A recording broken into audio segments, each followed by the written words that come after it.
Hello, this is K1 and this is Kerbal Space Program. And this is KerbalOdyssey, my continuing series on the history of spaceflight. And this is part 4 of What If We Did Not Abandon Skylab. And from here is where we really start to deviate. Originally, my intention was to launch a Russian Salyut space station and rendezvous and dock it with Skylab. But the darn rocket would not push it into orbit. Or at least not the one I wanted to do.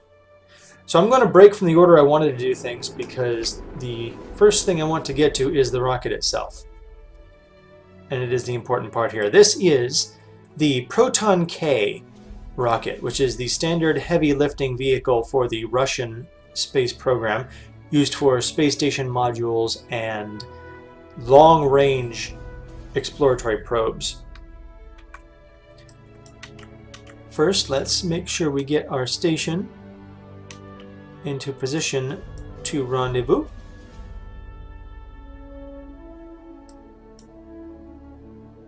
So we can talk about Salyut today even though we're not actually putting one. We've got something different hidden behind that shroud up there. So, get this thing in the air. And as I mentioned, this is the standard heavy lifting vehicle. It is not man-rated, so it is not used to send actual crews to any destination. But it does do a good job for payloads and extra modules to International Space Station or Mir or singular modules in themselves. And I could actually get Salyut 1 into orbit, but I wanted Salyut 7, and the darn thing wouldn't push. I'll have to do that in the next video.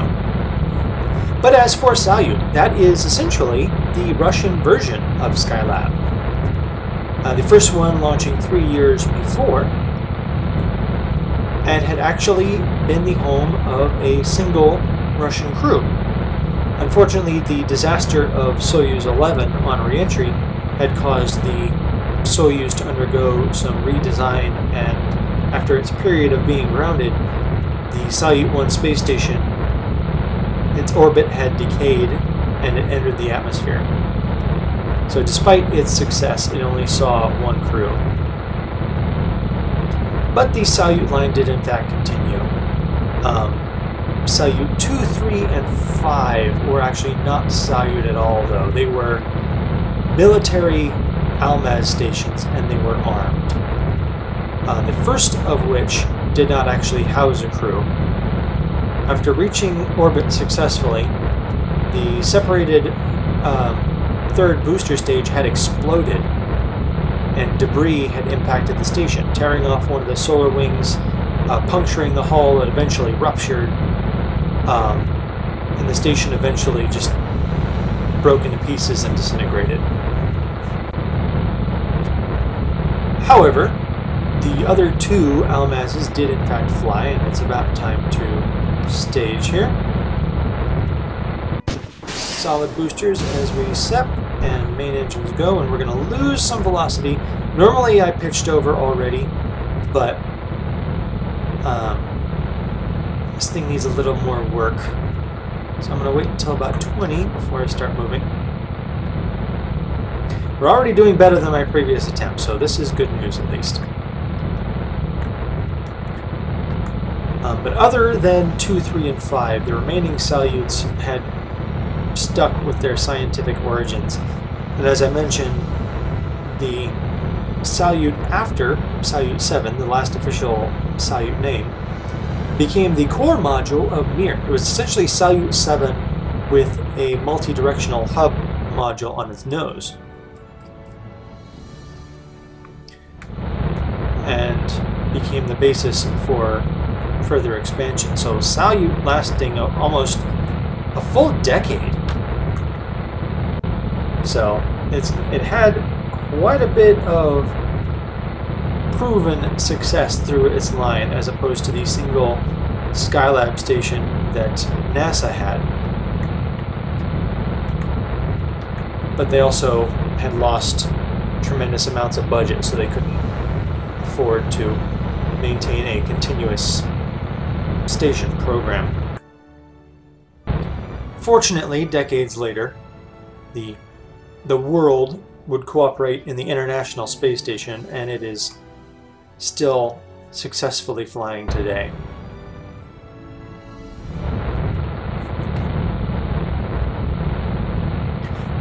And that's not to say there was not a great deal of success from both the Salyut and Mir stations. They were indeed very successful in their own rights and contributed a great deal to not only the study of long-duration spaceflight on the human body, but other scientific avenues with regard to microgravity and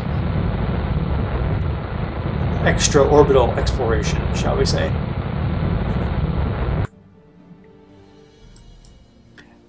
And yes, we're doing much better than last time. Fortunately, I'm hiding much of my failures as much as I can.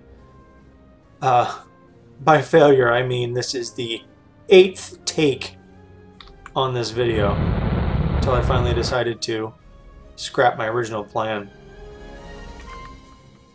Separate and fire, and stage 3. Let's cut thrust temporarily. Actually, no, let's not. Set as target and see how close we can get our rendezvous. Let's see if we can do a direct descent.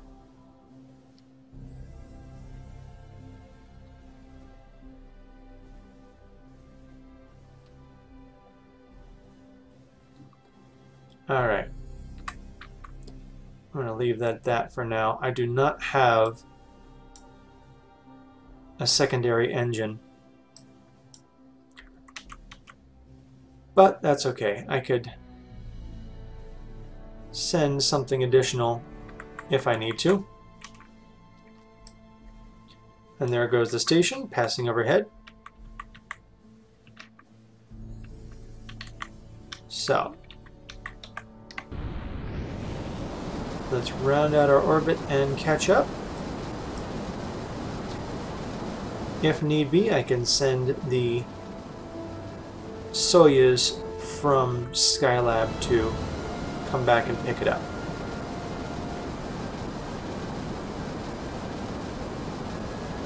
Or an even better idea. In fact, I'm going to go ahead and proceed with that particular plan.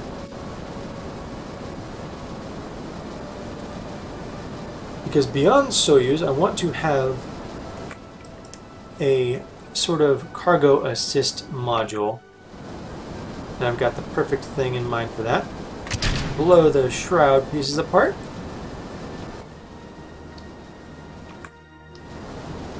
And we're running low on fuel. This is going to be tight. Very tight indeed. Oh boy. Let's at least make sure we get into orbit. Oh boy, I think we're going to make it. We are. Oh boy.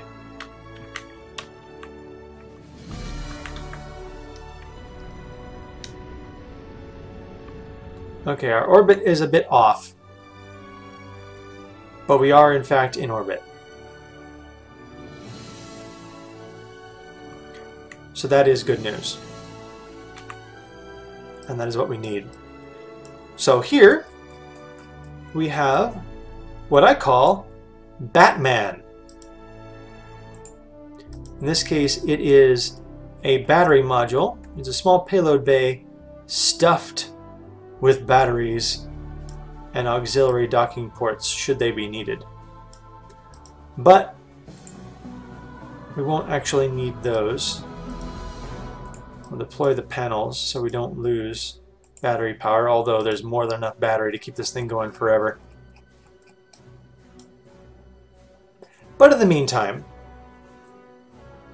while that is successfully in orbit, and we're gonna rename you Batman.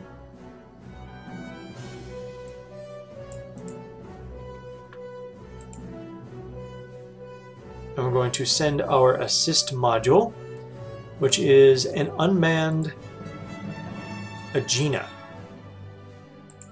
What I call the Agena Sky Crane.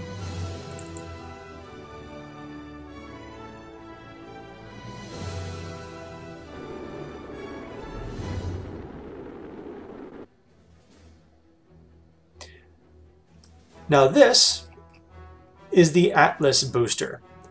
This is the standard early heavy launch vehicle of the American program. It was also the basis for the orbital Mercury missions, as well as the Agena target vehicle for Gemini.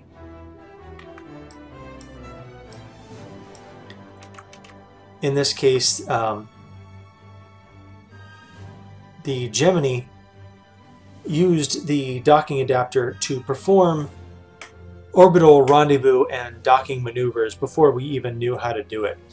So it was the first test of this technique, and it served its purpose quite well. In most cases, there were a couple times when Agena did not properly launch, and they had to resort to other measures. And up we go.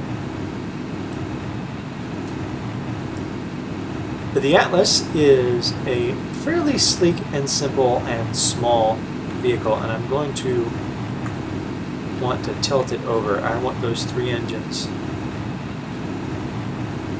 in a different manner. In fact, we did not fire our side thrusters to make sure we have proper guidance here, but I'm going to set that up while we go. Kind of flying by the seat of my pants here. I didn't expect to go this far. There we go. Fire our vernier thrusters. These small thrusters are intended to hold the ship steady while the 3 inline engines do their job. The Atlas had this nasty habit of what we call pogo, which is where it oscillates back and forth until it can no longer actually maintain its direction of flight. And the Atlas was actually a very pesky vehicle from the get-go, but it was the only thing we had at the time that had enough power to get the Mercury spacecraft into orbit, so we had to make this darn thing work. Unfortunately we did, but it was scary for a while.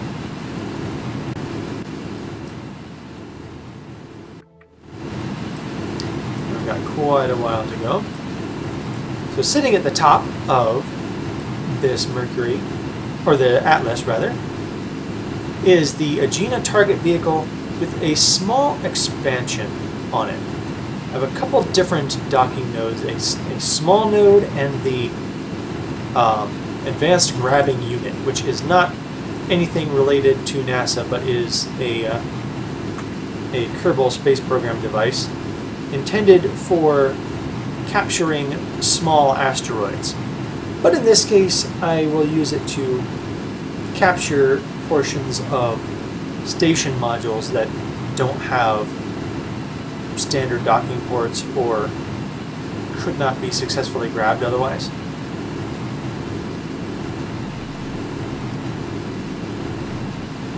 So it will serve its purpose admirably in that regard, I feel. Now, although the rocket itself, the Atlas, is essentially a single-stage rocket, the skirt at the bottom is built to separate. Traditionally, the side engines would exhaust their fuel and then separate, but in the case of Kerbal, they all pull from the same fuel source. So I'm going to demonstrate this separation, but only when we get sufficient speed, which should be good here. So the side engines would shut down and the skirt separates, leaving what is called the sustainer engine to continue doing its job. Looks like we're not going to make it in our first try, but we will overshoot a bit and then see if we can bring it in. And the Atlas is going to run out, but fortunately Agena has its own engines, which is good because I'm not going to want to keep hold of that rocket. As customary with my launch vehicles, I want the stacks to return into the atmosphere where they will burn up.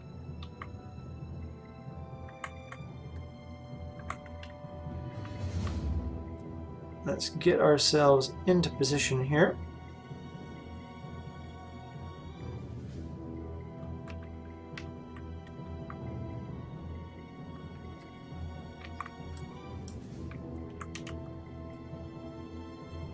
And yes, it has passed us by.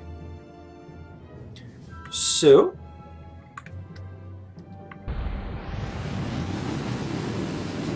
let's close the relative velocity to our target, which we no longer have. It has passed out of range. But we can at least stabilize our orbit. And we are soon going to lose our engine here as it begins to overheat, but that is okay.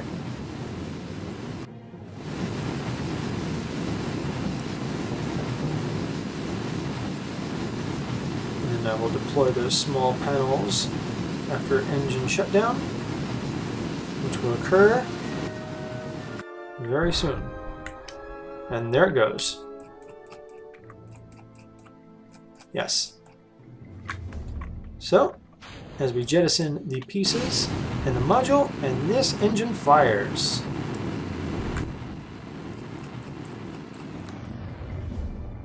Okay. I'm going to have to reevaluate this a bit. I need some very heavy orbital correction. Whoopsie, wrong way.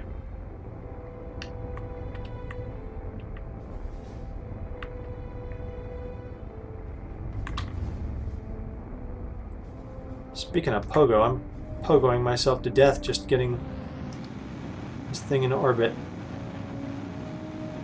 That's okay, as long as I'm at 70. Oh, never mind. We've got a pretty good intersect there. I can correct over there. Well, that was spectacular. Oh boy. Sometimes when you're not paying attention, it bites you in the backside. Now, the solar panels were not necessarily part of the Agena originally, but I wanted to make sure it had some sustainability. Now, the overall shape here is the Agena as it stands. The nose generally had a docking port that was made specifically for Gemini, but since we're not using Gemini spacecraft for our station, I will not need that.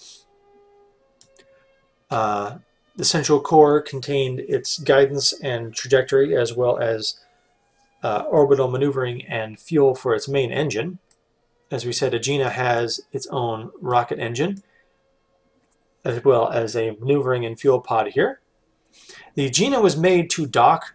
Well, actually, it was made for other things before, but it was modified for Gemini to dock with the nose of the Gemini spacecraft and provide an engine to change orbital attitude, rather, or change altitude of the orbit, not attitude. And this is different in that when it docks with the nose and the thrust is applied, it's reverse. This is what it's referred to as a eyeballs out maneuver instead of eyeballs in, which pretty much describes the direction of flight better than any technical term. So let's advance our time here until we get within our intersect. Yeah, we have that orbit going way far out. I was not the slickest orbital insertion I'd ever had, but I've also had worse. So where did Mr. Batman go? It should be ahead of us. Oh, it's overhead.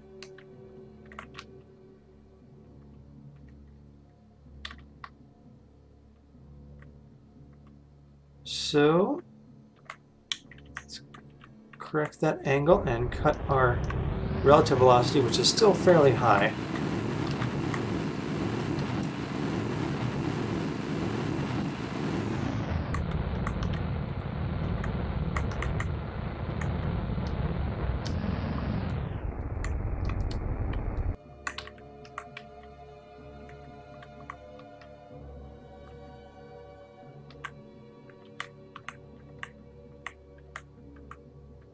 There we go. And as we move in, let's find our intersect here, which is at 1.9. Let's see if I can shave some off of that.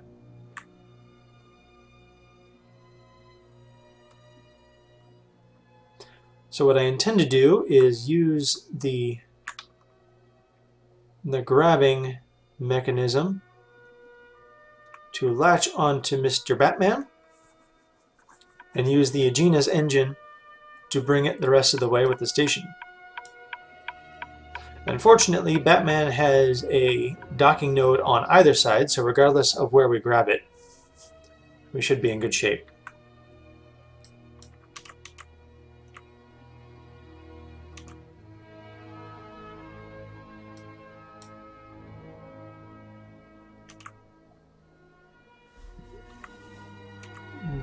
Batman. Oh, there she goes. Oh boy! I totally overshot and totally could have crashed into it.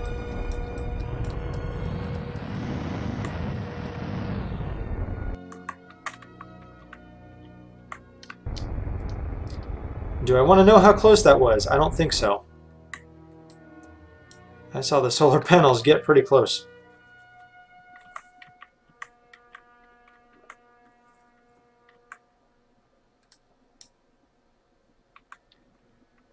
And we're going to make our final rendezvous in the sunlight, which is what I need.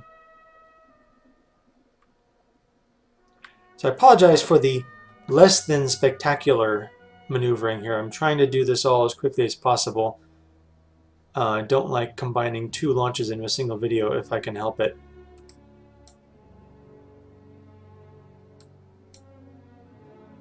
As we approach into sunrise, there is my vehicle.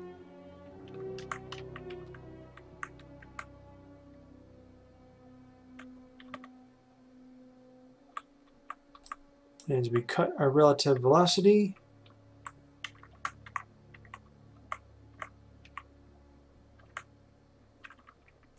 get ourselves in proper position.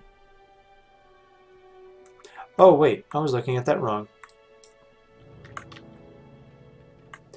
The engine module fooled me. Fueled me. Haha. Pardon my puns. Not very punny, I know.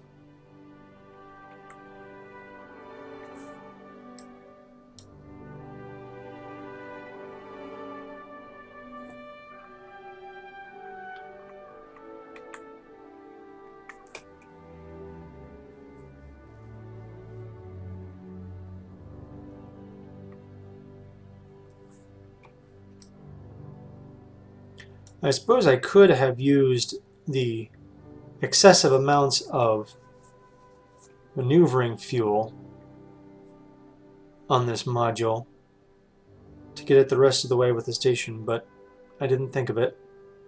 But it's good to have this module anyway. It will come in great handy later when I start building the porch.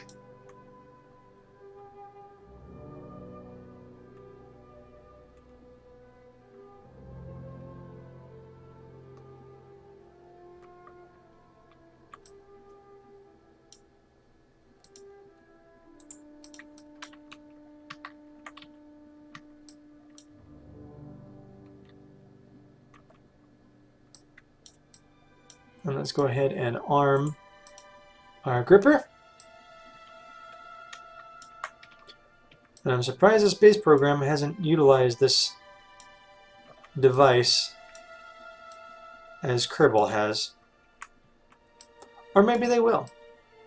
I believe the upcoming plans for Orion are to capture a small asteroid and bring it into lunar orbit. They may do something very similar with that here. That might, in fact, be exactly why this mechanism exists in Kerbal.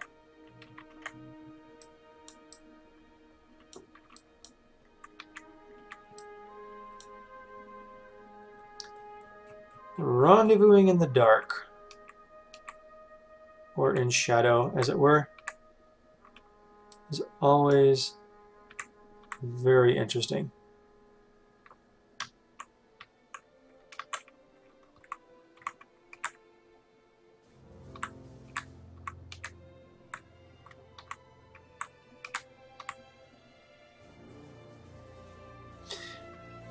Now the orientation might be a bit unbalanced.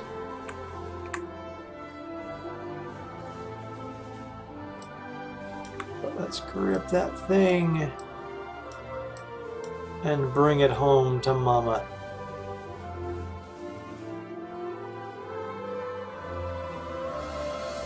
And gotcha! While we've got a hold here, I'm going to steal a little bit of fuel from that there was.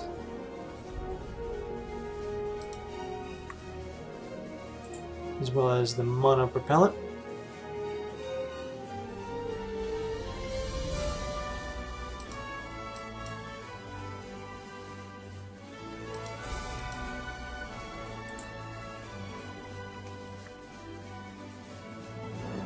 I should have maintained a little bit, but actually it's got monopropellant to get it where it needs to go. Pull you free. Now let's find our station.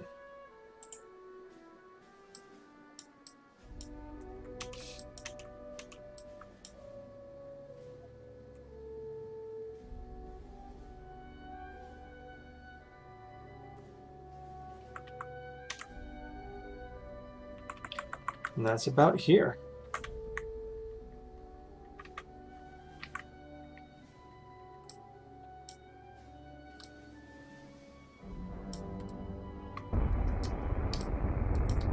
Cutting relative target velocity. I'm actually surprised this thing is maintaining fairly stable.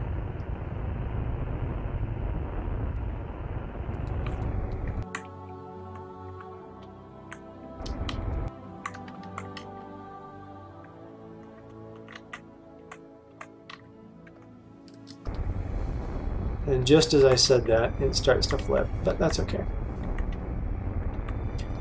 We just need to get it close enough to do its job, and we can send Mr. Soyuz to finish it.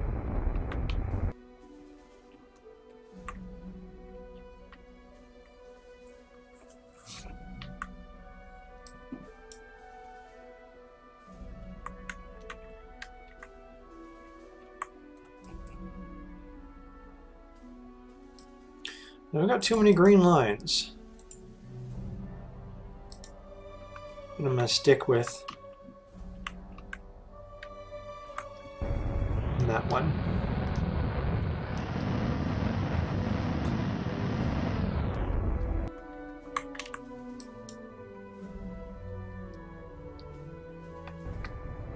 There's our nearest rendezvous. Let's get that down.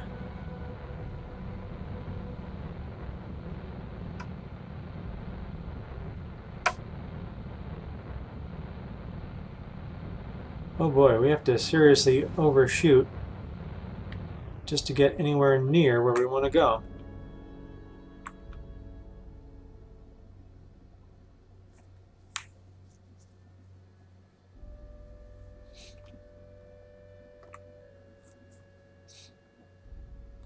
Sometimes orbital rendezvous can be a very tricky endeavor indeed, especially when you're bringing a craft from one orbit to another. And there are far more efficient ways of doing this. I am not an expert by any means.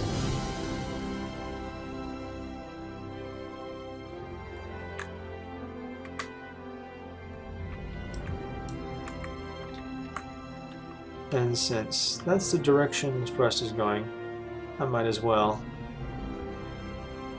use the main engine for that.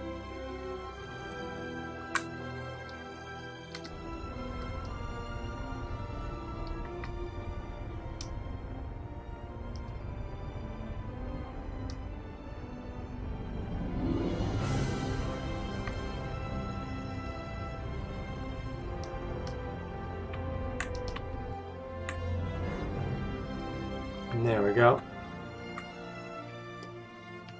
But we are going to want to make sure, as we flip the wrong way again and again, we're going to have braking thrust ready because we're coming in hot.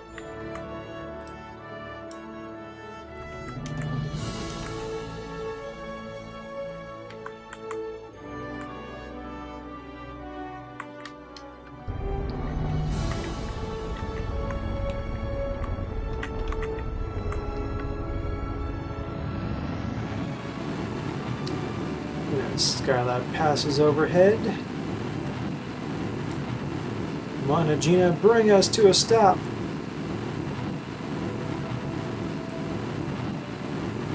And we get a nice big view of our station as we arrest our motion.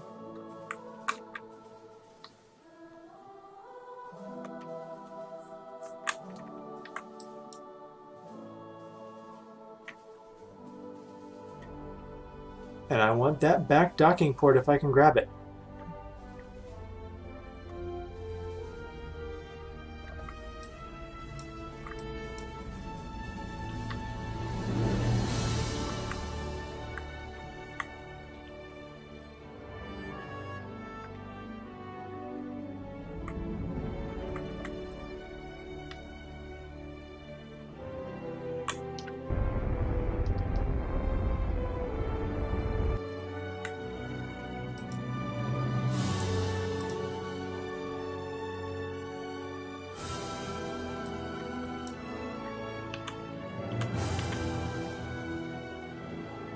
And I don't know why I didn't use this mode before.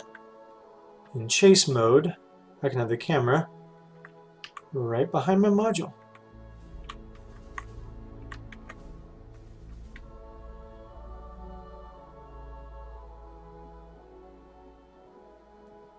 And now we can see the Earth below us, where it belongs.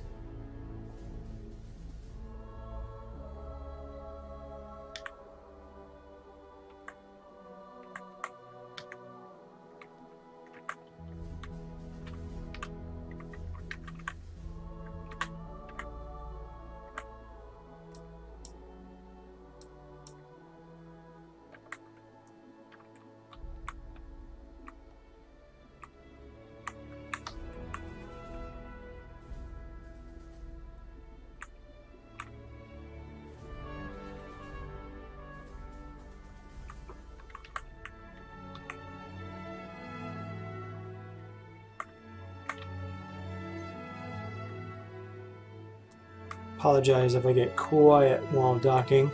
Sometimes it can be a little stressful maneuver. I can only imagine what it's like for astronauts.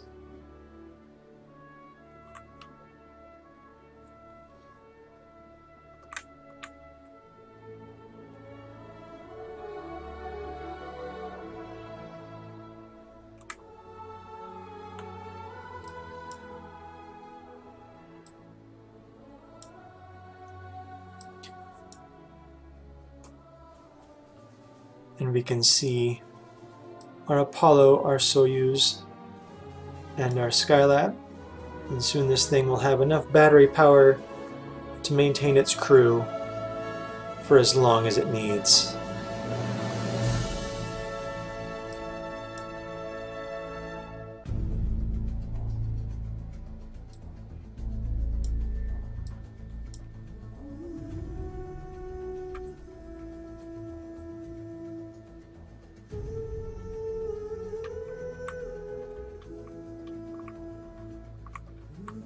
So we have recovered from near disaster. It only took 7 videos and multiple tries, but I have done it. I've gotten our first major expansion to the station. It is an uncrewed module. It is just battery.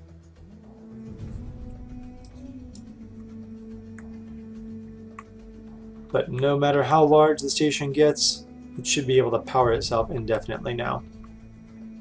Thanks to Batman.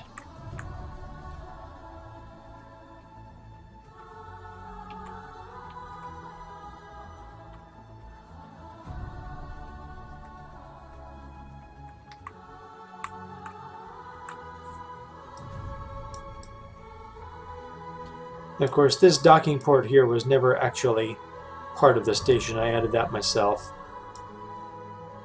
But it serves a purpose. This thing is built to be expanded upon. I may never use these side ports, but it's better to have them and not need them than need them and not have them. And as everything clicks, we now have a station that's no longer facing the sun. We will fix that. But for now, let's secure this latching mechanism. And we have our current progress of Skylab K1, I guess we can call it. With Skylab, our Soyuz, our Apollo, our Batman, and Agena. I will get the Soyuz up somehow. I think next time I'm going to use Orion's SLS. But that is all she wrote for now. This is K1. This has been an unusually trying episode of KerbalOdyssey. I will do better next time. Thank you for joining me.